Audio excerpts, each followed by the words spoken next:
Hey everyone, welcome to Shoot On. We're over at Lou's shop today. Lou's going to show us how to install night sights onto a Glock 23. Now it used to be that this was something you would have to go to a gunsmith to have done, but because we've got a lot more gunsmithing tools available, you can do it at home. Now one of those tools is the Master Sight Pusher from Real Avid. We just got this recently, and it is a universal design, so you can use this for installing sights on a variety of handgun platforms. So today we're going to do it on the Glock, and we're going to be installing Rival Arms tritium sights, and these sights simply allow you to see the sights better in low light conditions, and it's great for personal defense. We begin by ensuring that the pistol is unloaded. We allow the slide to go forward, and with the Glock pistol, to remove the slide, we're going to need to dry fire the pistol, as the trigger needs to be in its rearwardmost position for the slide to come off. We'll then grasp the slide, moving it slightly rearward, holding it in place, pushing down on the takedown tabs, and allowing the slide to slide forward off of the frame. We then remove the recoil spring guide rod assembly, followed by the barrel. Directly underneath the front sight, going to be a hex screw that needs to be removed in order to remove the factory front sight.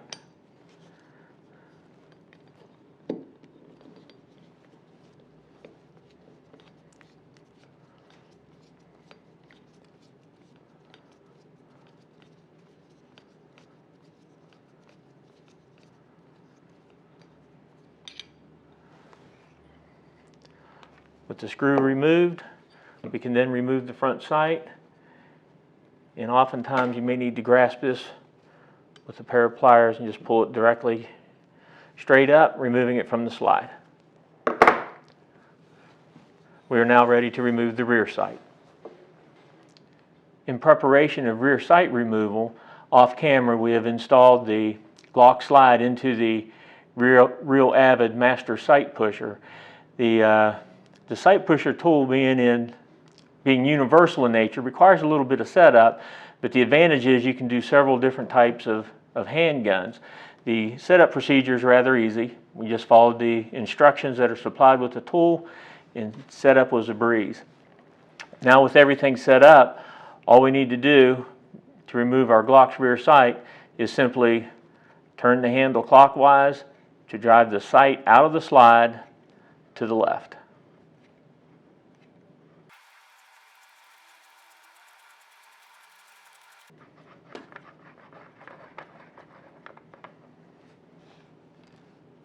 We have both of the factory front and rear sights removed, and off camera with denatured alcohol I had degreased the front sight mounting screw and the dovetail on the slide. Now the front sight is simply going to fit into this oval shape on the front of the slide.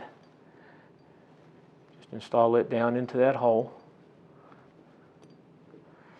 And it's a fairly snug fit. Once the sight is in place, it's not going to rotate around very much, if at all. There's something to be a little concerned with as we're installing the front sight, is that front sight mounting screw.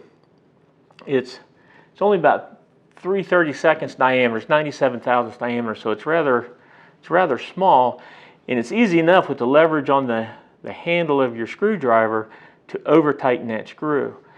And by doing so, you can unknowingly put too much stress on that screw, and later down the road where you're at the range shooting your firearm, your front sight may fly off.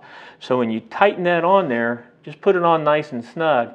And the next thing is, I like to use just a little bit of blue Loctite onto the very end of the screw. It doesn't take much, as it is a very small diameter screw. And as we look at the factory screw supplied from Glock, they didn't have a thread locker on that at all. And our front sight has fallen out of its recess. So as I was saying, Glock didn't use a thread locker on the screw, although it was being threaded into a polymer style sight, which probably has some of its own thread locking qualities, like a lock nut that we would find at the hardware store with that nylon insert. So it's not a bad idea just to put a small drop Then when you tighten the screw, just tighten it down nice and snug. Don't overstress that little screw. The rear sight dovetail has been degreased along with the rear sight itself.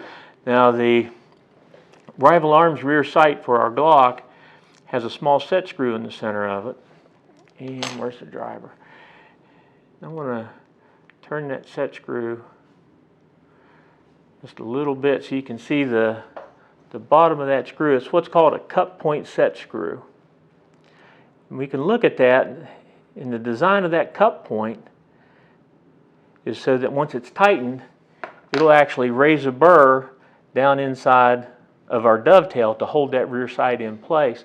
And the reason I mention this at this time is once we install that rear sight, we don't want to tighten that screw down very much, as we may have to do a little bit of adjustment later at the range for windage, moving our rear sight left or right. So I wouldn't suggest tightening that screw all the way down until we have made those adjustments.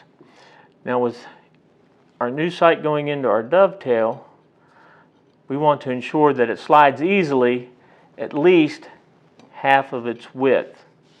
So if we slid just to here, we'd be okay, but with this sight, it slides in a little bit further before it tightens up, which is fine. It's going to tighten fine. But if we had a rear sight, and it's hard to tell what sight our viewers may be using, but if our rear sight barely went into the dovetail such as this, then we would simply use a small file and remove material from the bottom of our rear sight just by applying light moderate pressure and pushing it down the length of a file.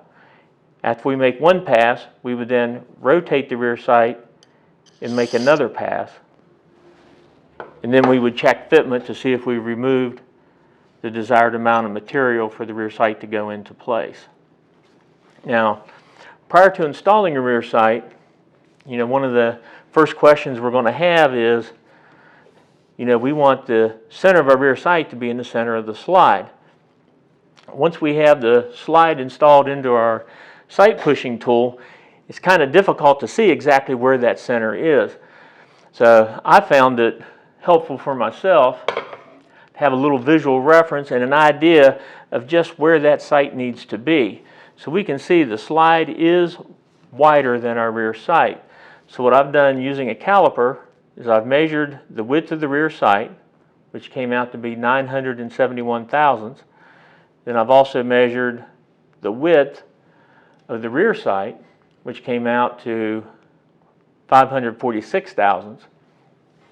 I've subtracted rear sight width from slide width, which gave 425 thousandths, and then divided by 2. This gave 212 thousandths of an inch, which is very close to 7/32 as we look at a common ruler. So 7/32 of an inch is what I'm looking for the side of that rear sight to be on the slide. So once I get into right there, that's going to give me an idea that, or a good visual reference, that my rear sight is in proper location. And off camera, we've installed the rear sight into our GLOCK slide, and we now have the slide installed into the sight pusher tool. And I had mentioned previously about the possible need to fit your rear sight. Now if you look at the rear sight that we're using, the base of that sight is solid. Although some of the sights commercially available are not solid base, they're hollow, and they're very similar in design to this GLOCK sight. The factory GLOCK sight, if we look, there's a space here through the center of it on this silver metal tab that as it goes into the dovetail of the slide, it'll simply collapse in on itself. So there's no fitment required on a sight that is made in this fashion. Now with our sight in place and our slide properly installed, we simply turn the handle of the sight pusher in a clockwise direction to move the rear sight into the dovetail, working from the right to the left. As we move that into position, we're going to feel a little bit of resistance. It shouldn't be excessive.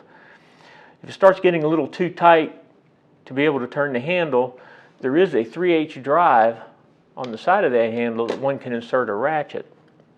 You know, we shouldn't need excessive force to put a properly fitted sight into a dovetail.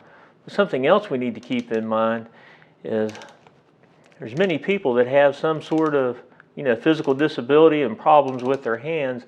I know myself, I do have some problems, particularly with my right hand and arm, and being able to have a little extra leverage can be greatly appreciated at times. So we just simply move our rear sight into position, and from our previous measurements, I can back the pusher out of the way and be able to take a look to see if that kind of matches what I'm expecting to get from what had been previously measured. I need to move it just a little bit more to the left. And once we have that in place, then we can remove the slide from the pusher. And we have the slide removed from the sight pusher tool. And as I was installing the rear sight, it is this ledge here that I was watching, and you know, just do the best you can, getting a visual of about that 7/32 of an inch that was needed to have that rear sight properly installed into the center of the slide, and we've achieved that. So the next thing we would do, naturally, we'd assemble our pistol, but then we would go to the range and test fire, and we would take the sight pusher tool with us, allowing us to make final adjustments at the range. And it is at that time, once those final adjustments are made, that I would tighten down that set screw with the cup point on it, as I wouldn't want to tighten it now, as I may raise a burr on my slide that I find that I may just end up moving my rear sight at a later date anyway. So next stop is the range. Well, as you can see, installing night sights on a pistol is a fairly straightforward operation, especially if you've got the right tools for the job. Now we'll be able to see our sights in the dark.